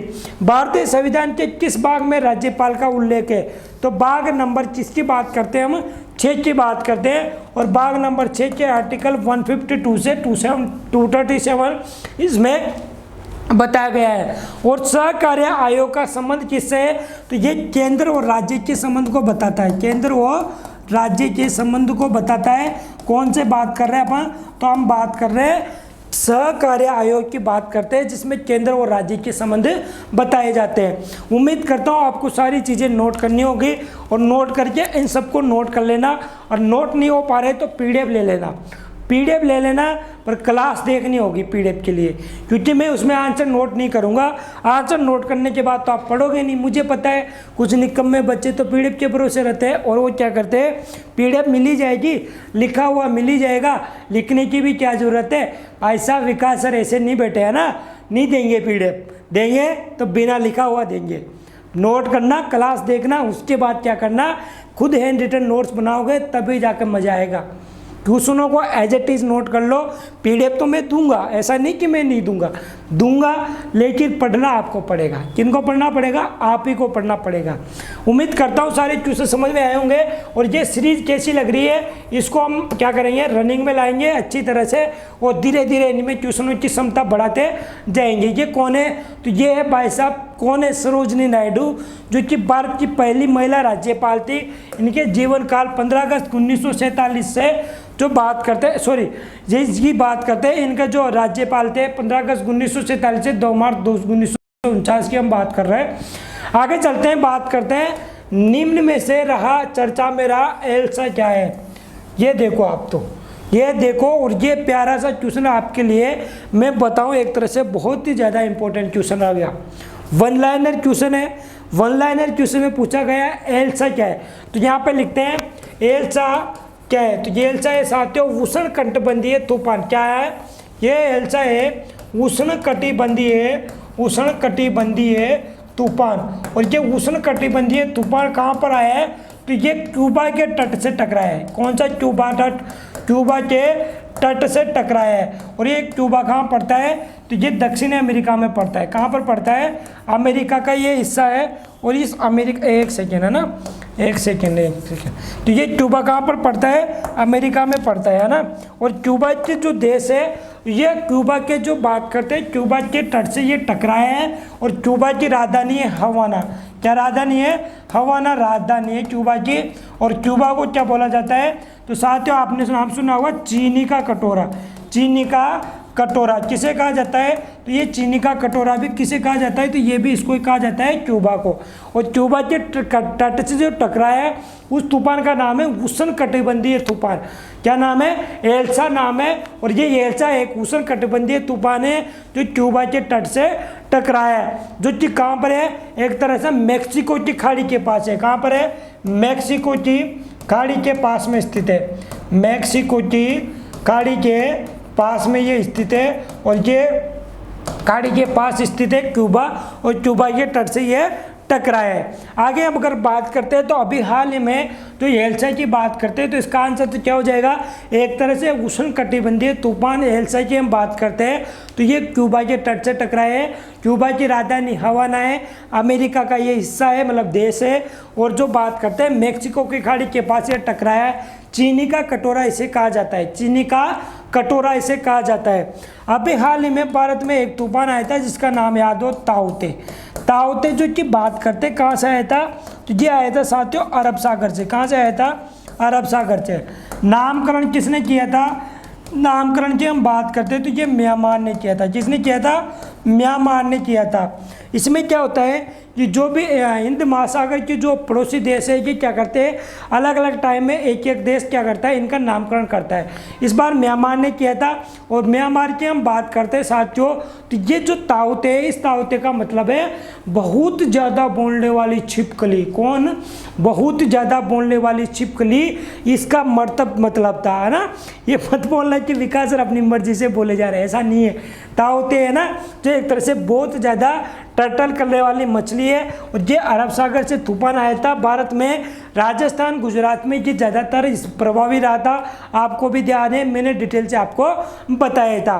अगर बात करते हैं इसके अलावा, तो एक तूफान आया था येस तूफान। कौन सा आया था, येस तूफान आया था। ये कहाँ से आया था, तो ये बंगाल की खाड़ी से आया था। कहाँ से आया था साथियों, बंगाल की खाड़ी से ये तूफान आया था। नाम किसने दिया था, नाम दिया था ओमान ने। किसने दिया था, ओमान ने। इसका अर्थ क्या था, इसका सामान्य अर्थ था निराशा। इसका जो बात करते हैं, इसका सामान्य अर्थ था निराशा। ये आया था ओमान देश, नामकरण किसने दिया था, ओमान देश ने दिया था। ताउते का किसने दिया था, तो म्यांमार ने दिया था। ठीक है, ये आपको ध्यान रखनी है। आगे हम बात करते हैं, तो इसमें नुकसान किसको पहुंचा था, तो ये पश्चिम बंगाल और उड़ीसा के तटों से टकराया था। उड़ीसा में किससे बात करते हैं, तो भितरकनिका सिमलीपाल नेशनल पार्क है, आपने नाम सुना होगा। भितरकनिका में जो मैंग्रोव वन है, वो मैंग्रोव वन और पानी के जो मगरमच्छ है, उनको क्या पहुंची थी, बहुत ज़्यादा क्षति पहुंची थी। मैंने ये भी क्वेश्चन आपको पिछले जो भी क्लासेज हुई है उनमें बताया था, तो ये आपको रिवीजन के तौर पे याद रखना है। मैंग्रोव वन की हम बात करते हैं, तो ये कहाँ पाए जाते हैं, भितरकनिका नेशनल पार्क पाए जाते हैं, जो कि उड़ीसा के प्रमुख नेशनल पार्क है।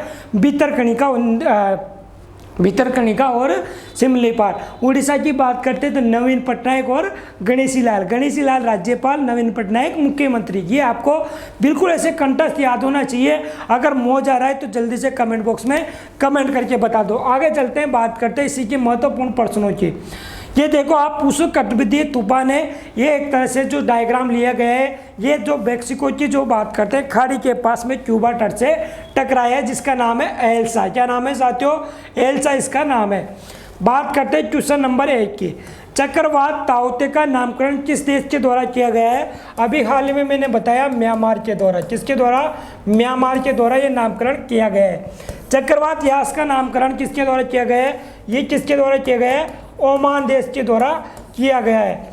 आगे बात करते हैं, अम्फान का नामकरण किसके द्वारा किया गया था। अगर अम्फान की हम बात करते हैं साथियों, तो ये थाईलैंड के द्वारा नामकरण किया गया था। थाईलैंड जो देश है, थाईलैंड की हम बात करते हैं, ये थाईलैंड के द्वारा नामकरण किया गया था। अगर दिखाई नहीं दे रहा तो मैं नीचे लिख रहा हूँ थाईलैंड के द्वारा अम्फान का नामकरण किया गया था। आगे मैं बात करता हूँ तो निसर्ग तूफान की हम बात करते हैं, जिसका नामकरण बांग्लादेश ने किया था। किसने किया था? बांग्लादेश ने किया था नामकरण। और ये नामकरण किसने किया था? बांग्लादेश ने निसर्ग तूफान का नामकरण किया गया था। चक्रवात निसर्ग का नामकरण बांग्लादेश ने किया था। ये आपको चक्रवात के पूरे तरह से दिखाई दे रहे होंगे किस प्रकार तूफान आता है और ऐसी की तैसी करके चला जाता है ना, मतलब अस्त व्यस्त करके चला जाता है। अरे यार समझ रहे हो, वर्डों को समझने की कोशिश किया करो। आप क्या करते हो? बस मस्त होकर बैठे रहते हो, लिखते रहते हो। अरे सुना करो, कमेंट बॉक्स में भी जवाब दिया करो। और सेशन को शेयर नहीं किया तो जल्दी से शेयर कर दो, वरना है ना ये निकल जाएगा अपना भी, है ना। आगे चलते हैं, बात करते हैं ताओते चक्रवात। ताओते चक्रवात ने तबाही मचा दी। चक्रवात अम्फान ने भी जो बात करते हैं, थाईलैंड ने नामकरण दिया था, इसने भी बहुत ही ज़्यादा तबाही मचा दी। आगे चलते हैं, बात करते हैं नेक्स्ट क्वेश्चन की। नेक्स्ट क्वेश्चन है हमारा 7वें नंबर का, है ना। मौज कर दी तो एक बार शेयर कर दो, और शेयर करने के बाद क्या कर दो? सेशन को लाइक कर दो, जिसने भी लाइक नहीं किया है। और सेशन खत्म होने के बाद कमेंट बॉक्स में बता देना कि सेशन कैसा लगा और नया अंदाज कैसा लगा। अगर अच्छा लगा तो ऐसा लेकर आएंगे। इसी में स्टैटिक जीके का पार्ट भी अब ऐड करने वाले, बस कुछ दिनों की बात है ना, कुछ दिनों की बात है। फिर एग्ज़ाम में अपना ही माहौल होगा, एग्ज़ाम को क्या कर देंगे? नस्ते नाबूद कर देंगे। और वो 500 ट्यूशन मत भूलना, स्टैटिक जीके के, world, India GK, Rajasthan GK, या कोई सा भी हो, 500 ट्यूशन तो विकास सर लाएंगे तो लाएंगे सही आप, ठीक है, लाएंगे तो लाएंगे सही। वन लाइनर ट्यूशन लाऊंगा, लेकिन वन लाइनर ट्यूशन लाऊंगा। और वन लाइनर ट्यूशन आएंगे वो ऐसी की तैसी करके जाएंगे एग्ज़ाम की, मतलब एक तरह से एग्ज़ाम को नस्ते नाबूद करके जाएंगे, पूरा माहौल बना दिया जाएगा। आगे चलते हैं, बात करते हैं नेक्स्ट क्वेश्चन की। 4 जुलाई 2021 को किसने ऑस्ट्रेलियन ग्रांड प्रिक्स जीता? तो ऑस्ट्रेलियन जो ग्रांड प्रिक्स है, ऑस्ट्रियन ग्रांड प्रिक्स की हम बात करते हैं। ये ऑस्ट्रियन ग्रांड प्रिक्स किसने जीता साथियों? तो ये जीता है अभी हाल ही में मैक्स वेस्टरपेन ने। किसने जीता है? मैक्स वेस्टोर की बात करते हैं तो वेस्टरपेन ने ये जीता है। इन्होंने लगातार तीसरी बार, कौन सी बार? लगातार तीसरी बार ये जीता है। और लगातार तीसरी बार 3 कप जीतने वाले कौन है? तो ये मैक्स वेस्टरपेन की हम बात करते हैं। इन्होंने फ्रेंच स्टाडियन और ऑस्ट्रेलिया ओपन, कौन से? फ्रेंच स्टाडियन और बात करते हैं तो ऑस्ट्रेलियन ओपन, ये क्या किया है? इन्होंने जीता है। और जिसकी हम बात करते हैं, जिनका नाम है मैक्स वेस्टरपेन, जिन्होंने ये लगातार तीसरी बार जीता है। ये कहाँ के है? तो साथियों इनका नाम है नीदरलैंड के। कहाँ के है साथियों? ये नीदरलैंड के है। और 7 बार जीतने वाले कौन है? हैमिल्टन, लुइस हैमिल्टन, भाई साहब का नाम सुना, जो कि इंग्लैंड के है। वो 7 बार जीता है, यहाँ पर लिख लो आप, 7 बार जीता है। किसने साथियों? तो लुइस हैमिल्टन ने। किन्होंने साथियों? लुइस हैमिल्टन ने 7 बार जीता है, ठीक है। ये आपको ध्यान रखना है ना। आगे चलते हैं, बात करते हैं नेक्स्ट क्वेश्चन की। नेक्स्ट क्वेश्चन की हम बात करते हैं, आपको समझ में आ गया होगा ऑस्ट्रेलियन ग्रांड प्रिक्स किसने जीता है? तो मैक्स वेस्टरपेन ने ये जीता है। आगे चलते हैं, बात करते हैं नेक्स्ट क्वेश्चन की। ये देखो, मैक्स वेस्टरपेन जीता एमिलिया रोमनगा F1 ग्रैंड प्रिक्स 2021 की बात करते हैं। इन्होंने ये जीत लिया है, जो कि रेड बुल टीम के है। कौन सी टीम के है? तो ये रेड बुल टीम के है, जो कि नीदरलैंड के है। ये आपको ध्यान रखना है कि रेड बुल टीम के है, नीदरलैंड के है, और इन्होंने ऑस्ट्रेलियन ग्रैंड प्रिक्स जीत लिया है। F1 रेस का ये होता है, जो गाड़ियाँ दौड़ाते हैं ना, वो ये रेस होती है ना। आगे चलते हैं, प्रिक्स आधारित प्रश्न की बात करते हैं। तो ऑस्ट्रेलिया किस नदी के किनारे? तो भाई साहब ऑस्ट्रेलिया की हम बात करते हैं तो ऑस्ट्रेलिया डैन्यूब नदी के किनारे। किस नदी के किनारे? तो ऑस्ट्रेलिया डैन्यूब नदी के किनारे, जिसे ग्रीन रिवर भी कहा जाता है। यहाँ पे देखता हूँ मैं, ऑस्ट्रेलिया डैन्यूब नदी के किनारे है। ऑस्ट्रेलिया की राजधानी है वियना। क्या है साथियों? वियना राजधानी है। वियना क्या है? राजधानी है। और ये कहाँ स्थित है? डैन्यूब नदी के किनारे स्थित है, जिसे ग्रीन रिवर भी कहा जाता है। क्या कहा जाता है? ग्रीन रिवर भी कहा जाता है। ये आपको ध्यान रखना है। अंतर्राष्ट्रीय परमाणु ऊर्जा एजेंसी का मुख्यालय कहाँ स्थित है? ये आपको ध्यान रखना है। तो अंतर्राष्ट्रीय परमाणु ऊर्जा जो बात करते हैं, ये कहाँ स्थित है? तो ये वियना में स्थित है। वियना में ही स्थित है, जो कि ऑस्ट्रिया की राजधानी है। राष्ट्रीय परमाणु ऊर्जा एजेंसी का मुख्यालय वियना में स्थित है। आगे चलते हैं ओपेक। ओपेक की बात करते हैं साथियों। तो ओपेक क्या होता है? ऑर्गेनाइजेशन पेट्रोलियम एक्सपोर्ट एंड, जो बात करते हैं company, organisation petroleum export company. देखो ओपेक की हम बात करते हैं, ये है ओपेक। ऑर्गेनाइजेशन की हम बात करते हैं, ऑर्गेनाइजेशन पेट्रोलियम की बात कर रहे हैं, ऑर्गेनाइजेशन पेट्रोलियम एक्सपोर्ट कंपनी। और ये एक्सपोर्ट कंपनी कहाँ पर है? तो साथियों ये भी ओपेक का मुख्यालय भी कहाँ है? ये भी कहाँ है? वियना में। और वियना कहाँ है? तो ये है साथियों ऑस्ट्रेलिया में। कहाँ है? वियना कहाँ है? ऑस्ट्रेलिया में। तो ये सारी चीज़ें आपको ध्यान रखनी है। ओपेक का मुख्यालय कहाँ है? तो ओपेक मतलब ऑर्गेनाइजेशन पेट्रोलियम एक्सपोर्ट जो कंपनी है, इसका मुख्यालय भी वियना में स्थित है। ठीक है, सारे क्वेश्चन आपको समझ में आ रहे हैं? अच्छा लग रहा है तो कमेंट बॉक्स में बता दो, और ये सेशन को शेयर करते रहो। बिल्कुल सब जो भाग रहे हैं उनको भागने दो, और जो नए आ रहे हैं उनका स्वागत करते जाओ। ठीक है, ये है ग्रीन रिवर, जिसे क्या बोला जाता है? मैंने अभी हाल ही में बताया आपको, डेन्यूब नदी बोला जाता है। क्या बोला जाता है? डेन्यूब नदी। आपको ग्रीन ग्रीन पानी दिखाई नहीं दे रहा? अरे ग्रीन ग्रीन पानी दिखाई दे रहा है? नहीं दे रहा? मुझे तो दे रहा है। देखो आपके सामने कैमरे में भी ग्रीन पानी दिखाई दे रहा है। तो ये ग्रीन पानी दिखाई दे रहा है, ग्रीन रिवर इसे कहा जाता है ना। इंटरनेशनल ऑटोमेटिक एनर्जी एजेंसी जिसकी हमने बात की, इसका मुख्यालय कहाँ है? तो ये भी वियना में। ये ओपेक की बात करते हैं तो ओपेक है organisation of the petroleum exporting countries, जो पेट्रोलियम निर्यातक देशों का जो संगठन है, वो संगठन भी कहाँ स्थित है? वो भी है साथियों ओपेक। और ये ओपेक का जो बात करते हैं, ये भी कहाँ है? तो ये भी वियना में स्थित है। कहाँ है? वियना में स्थित है। आगे चलते हैं, बात करते हैं तो पेट्रोलियम निर्यातक देशों का संगठन भी कहाँ है? ये ओपेक है। और ओपेक के यहाँ पर क्या है? वियना में हेडक्वार्टर है। अक्सर चर्चा में रहने वाली पंचमुखी, अरे यार पंचमुखी झील किस राज्य में है? तो भाई साहब ये पंचमुखी झील है गुजरात में। कहाँ स्थित है? पंचमुखी जो झील की हम बात कर रहे हैं साथियों, ये कहाँ है? तो ये गुजरात में। गुजरात में कहाँ पर? केवड़िया के पास। केवड़िया कहाँ है? नर्मदा नदी के किनारे।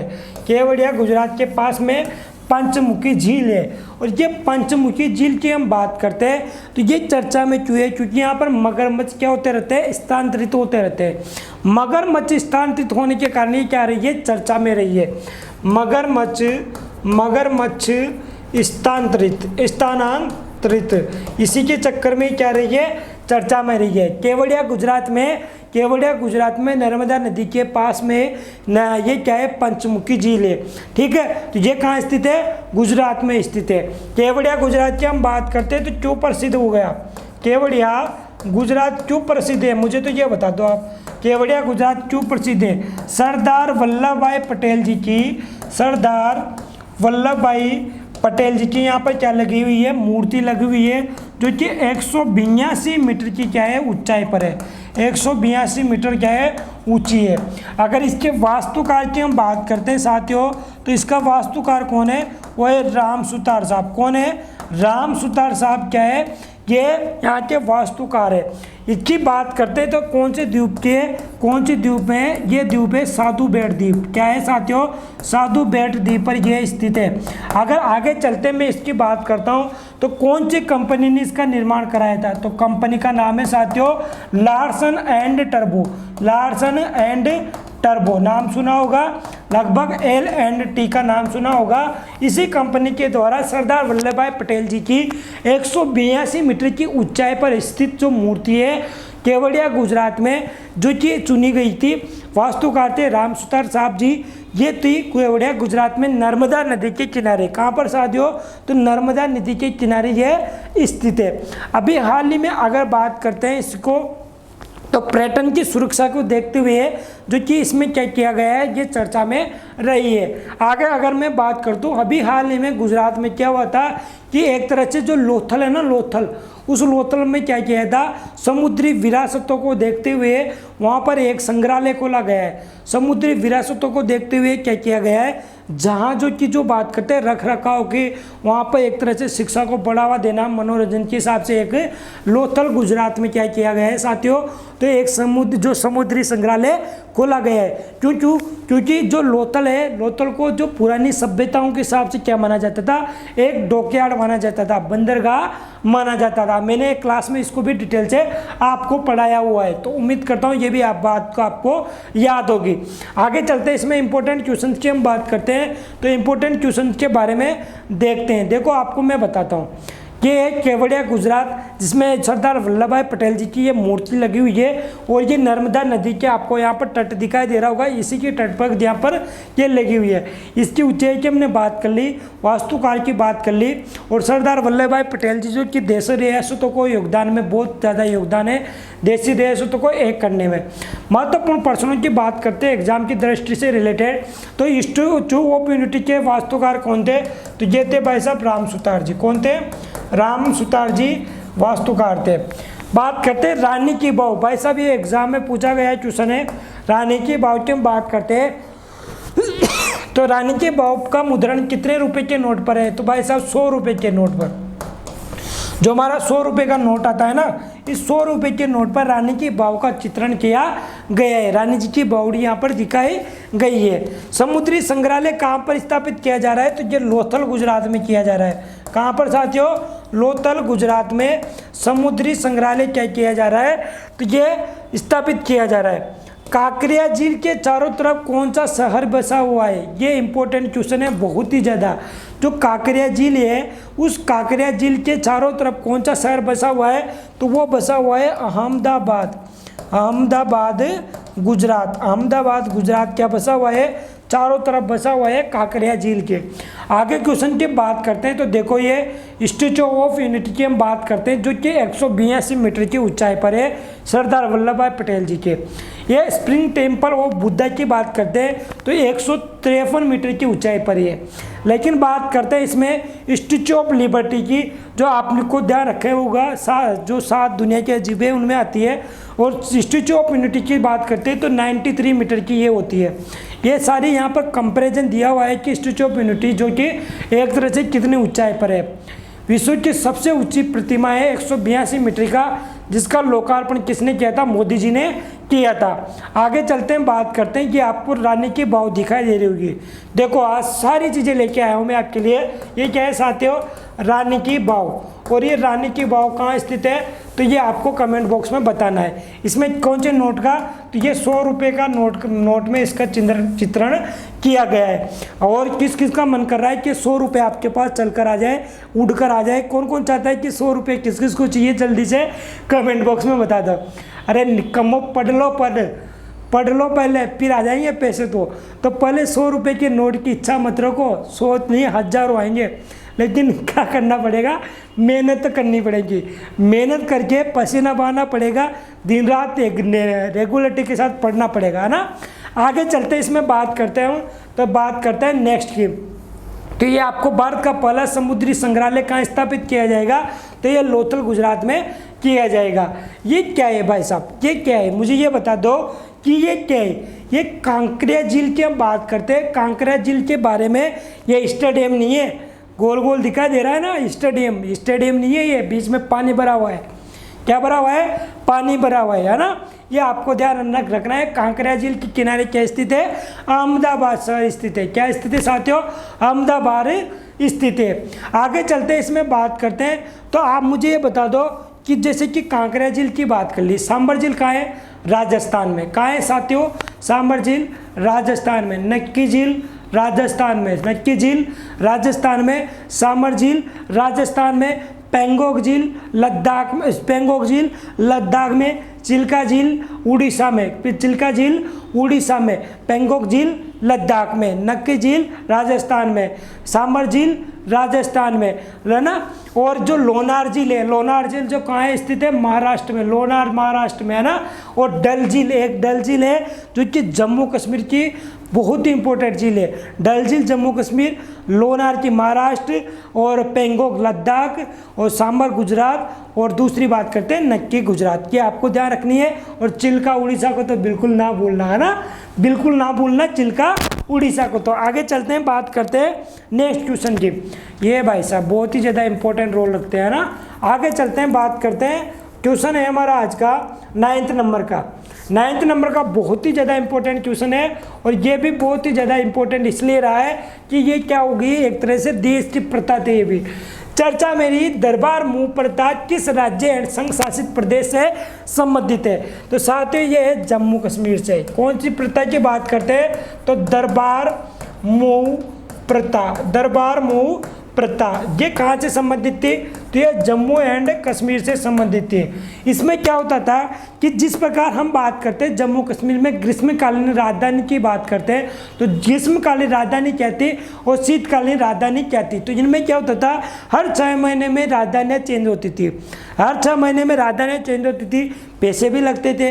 तो इसी कारण में इनको क्या किया कर दिया, बंद कर दिया गया है। किसको, दरबार मूव को ये बंद कर दिया गया है। तो ग्रीष्मकालीन राजधानी तो श्रीनगर थी। क्या थी साथियों, यहाँ पे मैं लिखता हूँ, ग्रीष्मकालीन राजधानी की हम बात करते हैं तो ये श्रीनगर थी।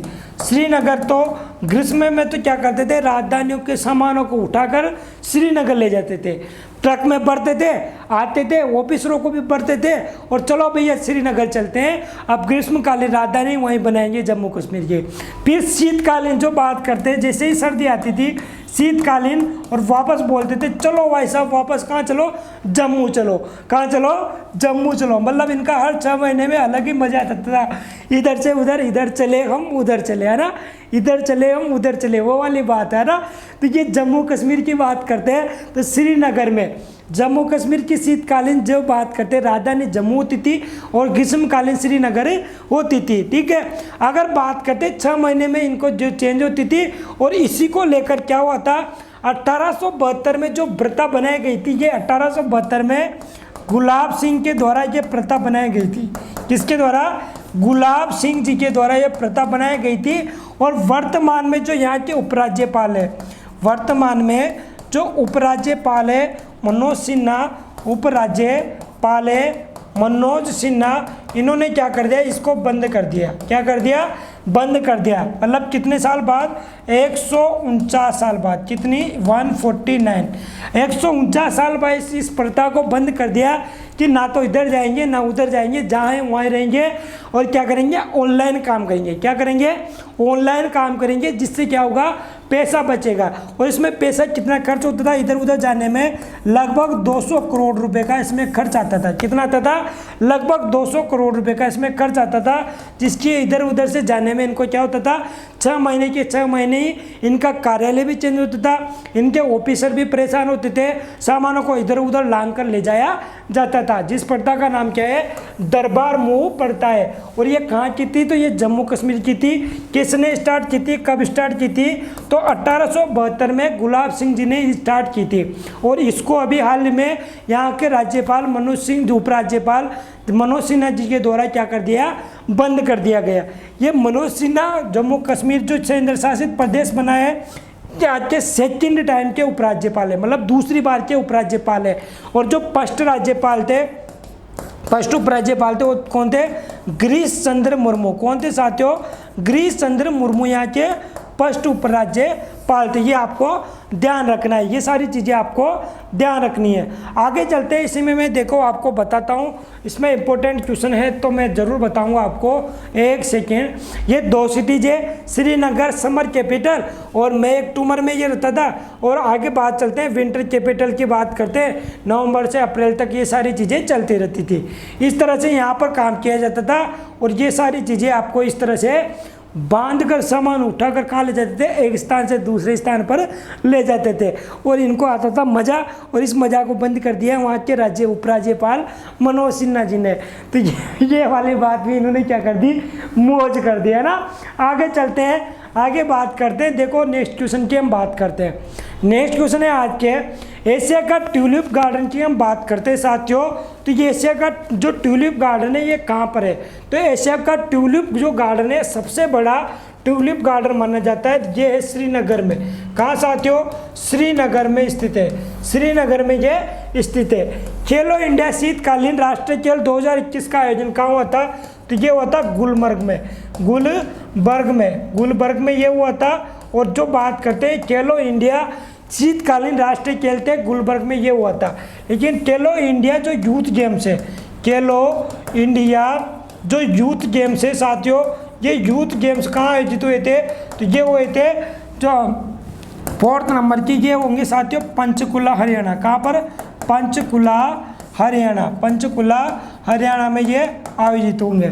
आगे बात करते हैं भारत का पहला गांव जहां पर सभी वयस्क आबादी का टीका लगाया गया था, तो ये था वेयान गांव। कौन सा गांव था? वेयान गांव। जो मैंने आपको पढ़ाया था, इस गांव में क्या हुआ था कि यहाँ पर क्या थी व्यवस्था नहीं थी नेट वगैरह की यहाँ पर व्यवस्था नहीं थी। सभी लोगों को पकड़ के इधर उधर लोग बाग जो नर्स डॉक्टर थे, कंपाउंडर थे, गांव में जाकर घर में जाकर उन्होंने वैक्सीकरण कर दिया। लगभग 362 यहाँ के नागरिक थे, सभी को वैक्सीन दे दी और सभी वैक्सीन नागरिक क्या बन गए? ऐसा गाँव बन गया भारत का पहला गाँव जिसमें सभी वयस्क लोगों को क्या कर दिया गया? वैक्सीनेशन के थ्रू वैक्सीनेट कर दिया गया। तो ये कहाँ की बात है? जम्मू कश्मीर का गांव है और ये वेहान गांव है जिसमें सभी वयस्क आबादी का टीका हो गया है। जम्मू कश्मीर केंद्र शासित प्रदेश बना था, उसके पहले उपराज्यपाल कौन थे? तो वो थे गिरीश चंद्र मुर्मू। कौन थे साथियों? गिरीश चंद्र मुर्मू यहाँ के पहले उपराज्यपाल थे। जम्मू कश्मीर के इतिहास का वर्णन भाई साहब एग्जाम में ट्यूशन पूछा ही जाएगा। अगर जम्मू कश्मीर आ गया तो पूछा ही जाएगा। और पूछा क्या जाएगा? जम्मू कश्मीर के इतिहास याद है?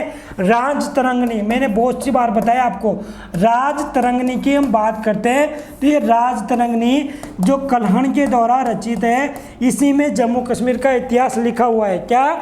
राज तरंगनी कलहण के द्वारा रचित, इसी में क्या लिखा गया है? तो ये सारा इतिहास इसमें लिखा गया है। आगे चलते हैं, बात करते हैं इसी में। देखो तो मैं आपको और बताता हूँ। खूब लुबारा एशिया का सबसे बड़ा ट्यूलिप गार्डन, ये आपको ध्यान रखना है। आगे हम बात करते हैं तो जम्मू कश्मीर के बारे में ये सारी चीज़ें इसमें दी हुई है। खेलो इंडिया विंटर गेम्स की हम बात करते हैं, गुलमर्ग में आयोजित हुआ था। Prime minister Narendra Modi inaugurated, ये गुलमर्ग में किया गया था। खेलो इंडिया सेकंड खेलो इंडिया विंटर गेम्स की हम बात करते हैं, ये आयोजित हुआ था ना। ये इंडिया वैक्सीनेट जो बात करते हैं, ये सारी चीज़ें मैंने आपको बता दी। मनोज सिन्हा बता दी यहाँ के उपराज्यपाल है। कल्याण जो पंडित है, जो राज तरंगनी कश्मीरी राजसी गाथा ये लिखी गई है कल्याण के द्वारा। मुझे यहाँ ये बता दो जम्मू कश्मीर के बारे में 1-2-4 क्वेश्चन की और बात कर लेते हैं। आई गए तो साथ के साथ आ गए, क्लास में आ गए तो पढ़ लेते हैं, क्लास में आ गए तो पढ़ लेते हैं। जा क्या रहा है, बस आपको नोट करना है तो नोट करते जाओ। दाचिंगम नेशनल पार्क कहाँ है? दाचिंगम नेशनल पार्क जो है साथियों, ये कहाँ है? तो ये जम्मू एंड कश्मीर में है। जम्मू एंड कश्मीर में दाचिंगम नेशनल पार्क है। जीआई का कैसा टैग मिला हुआ है जम्मू कश्मीर को? जीआई का केसर टैग, जो केसर को जीआई टैग मिला हुआ है, केसर को जीआई टैग मिला हुआ है, ठीक है, केसर को जीआई टैग मिला हुआ है। यहाँ का जो प्रमुख नृत्य है वो नृत्य है राहुप नृत्य है। क्या है साथियों? राहुप नृत्य है, जो कि जम्मू कश्मीर का प्रमुख नृत्य है। यहाँ पर एक जो बात करते हैं मेला लगता है श्रीनगर में, जिसे शीर भवानी मेला कहा जाता है। शीर भवानी मेला जो कहाँ लगता है? शीर भवानी मेला लगता है जम्मू एंड कश्मीर में, श्रीनगर में।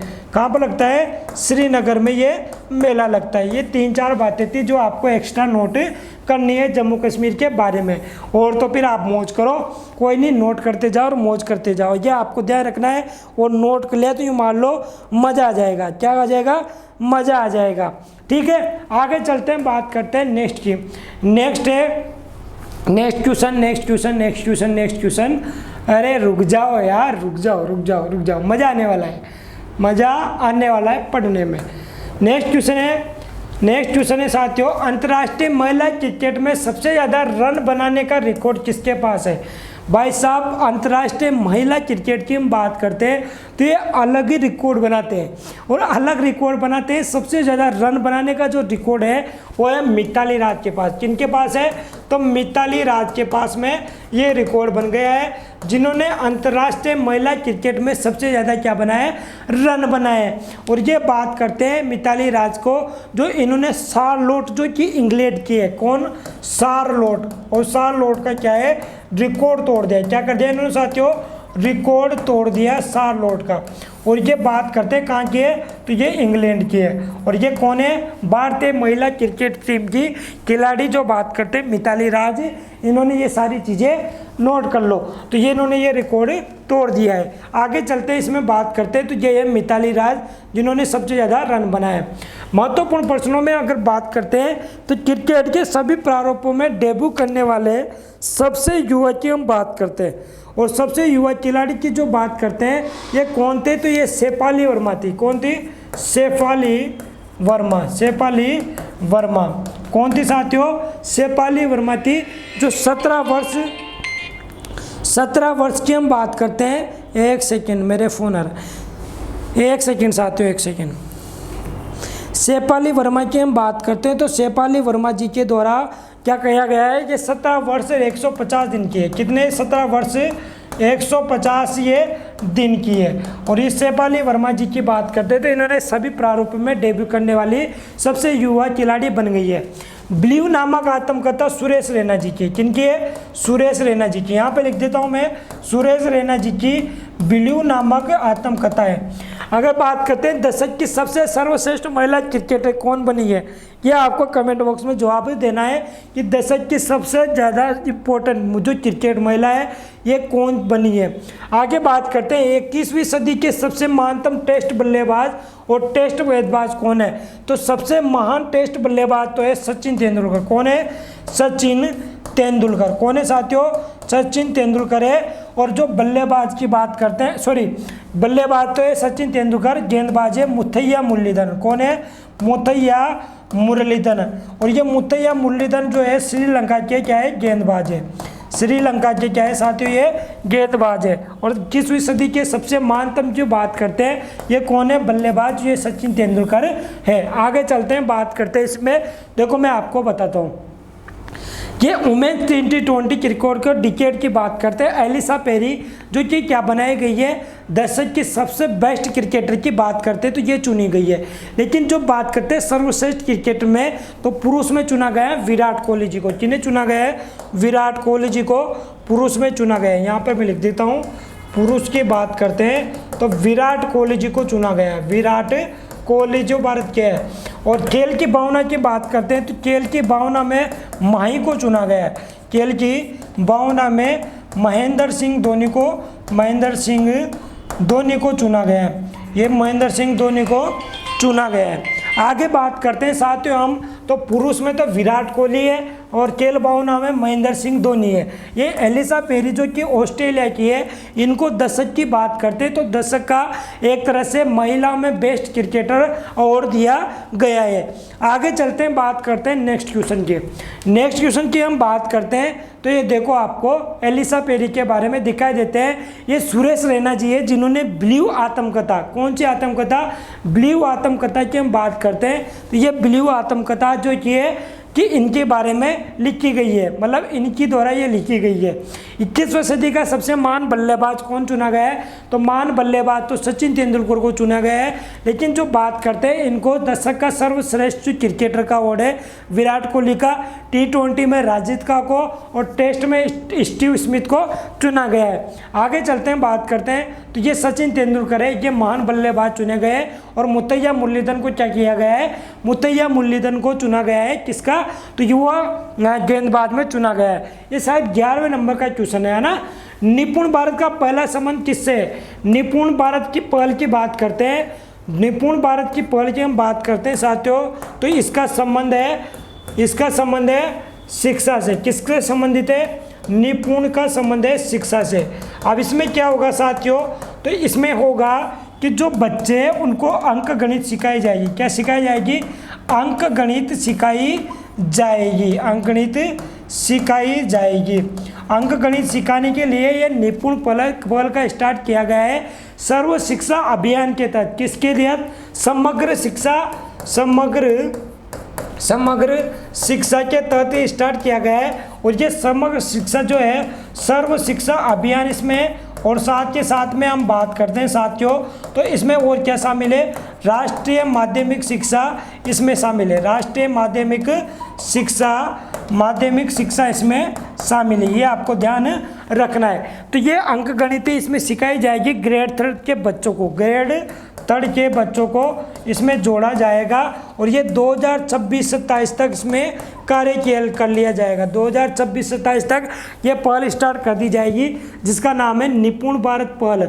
और भारत की शिक्षा मंत्री की बात करते हैं तो वो होते हैं Ramesh Pokhriyal Nishank. Once upon a time Bharat के है जो बात करते हैं एजुकेशन मिनिस्टर थे वो थे रमेश पोखरियाल निशंक, जो कि अब क्या हो गए, निपटारा हो गया है ना, रमेश पोखरियाल निशंक जी को हटा दिया गया है। ठीक है, आगे चलते हैं, बात करते हैं इसी में। तो देखो आपको मैं बताता हूँ, देखो महत्वपूर्ण प्रश्नों की हम बात करते हैं। नई राष्ट्रीय शिक्षा नीति की समिति की सिफारिश पर आई थी कस्तूरी रंगन समिति 1986 के बाद में 2020 में ये नई आई थी, 34 सालों बाद। कितने सालों बाद? 34 साल बाद में ये नई शिक्षा नीति आई है ना। आगे चलते हैं, सार्थक योजना का संबंध किससे है? तो सार्थक योजना का संबंध भी किससे है? शिक्षा से संबंधित है। E9 देशों के संगठन का संबंध किससे है? तो जो एजुकेशन जो बात करते हैं इन देशों का संगठन की बात करते हैं तो ये भी किससे है साथियों? ये भी शिक्षा से संबंधित है। हाल ही में one school one IAS pension जो बात करते हैं किसके द्वारा स्टार्ट किया गया था? केरल के द्वारा स्टार्ट किया गया था। वन स्कूल वन IAS की हम बात करते हैं तो ये स्टार्ट किया गया था केरल के द्वारा। आगे चलते हैं, उम्मीद करता हूँ ये सारे क्वेश्चन आपको समझ में आ गए होंगे। अगर नहीं आए तो नोट कर लेना, स्क्रीनशॉट इसका जल्दी से आप ले सकते हो। आगे बात करते हैं इसमें, तो देखो आप, तो ये देखो आप, शिक्षा में सुधार नहीं आसान, राष्ट्रीय शिक्षा नीति 2020 के तहत सार्थक योजना 2021 की हम बात करते हैं जिसमें क्या किया गया था, नई राष्ट्रीय शिक्षा नीति जो है उसके लक्ष्यों को प्राप्ति की ओर आगे ले जाना, उन्हीं के लक्ष्यों को ध्यान रखते हुए सार्थक योजना शुरू की गई है। ये रमेश पोखरियाल निशंक जिनको अंतर्राष्ट्रीय अजय स्वर्ण पदक में मिला हुआ है और कन्नड़ा साहित्य गौरव सम्मान भी इनको दिया गया था। तो कौन कौन सा? अंतर्राष्ट्रीय अजय स्वर्ण पदक और साथ में कन्नड़ा साहित्य गौरव सम्मान भी इनको दिया गया है। आगे चलते हैं, बात करते हैं साथियों, तो ये केरल है और केरल को क्या मिला था? वन स्कूल वन IAS जो स्टार्ट की थी और केरल ने स्टार्ट की थी। ये आज का हमारा सेशन था जो आपके लिए मैं लेकर आया था। बहुत ही ज़्यादा इंपॉर्टेंट ये सेशन था साथियों जो कि आपने देखा। अगर आपको सेशन देखने में मज़ा आया, समझने में आया, और सभी साथियों को एक बार क्या कर देना, आप इसको शेयर कर देना, सभी को बोल देना कि विकास सर का जो सेशन है उसमें नया मॉडिफाइड जो सेशन आ रहा है उसमें कुछ ना कुछ नया अलग अंदाज देखने को मिलेगा। तो ये सब आपको ध्यान रखना है और कमेंट बॉक्स में जल्दी से कमेंट करके बता देना है कि सेशन कैसा लगा और इसमें क्या क्या मॉडिफाइड करने की अपन को ज़रूरत है। तो आज का सेशन यही ख़त्म करते हैं हम, और इस सेशन के साथ में जो भी आपको लगा वो कमेंट बॉक्स में जल्दी से बता देना।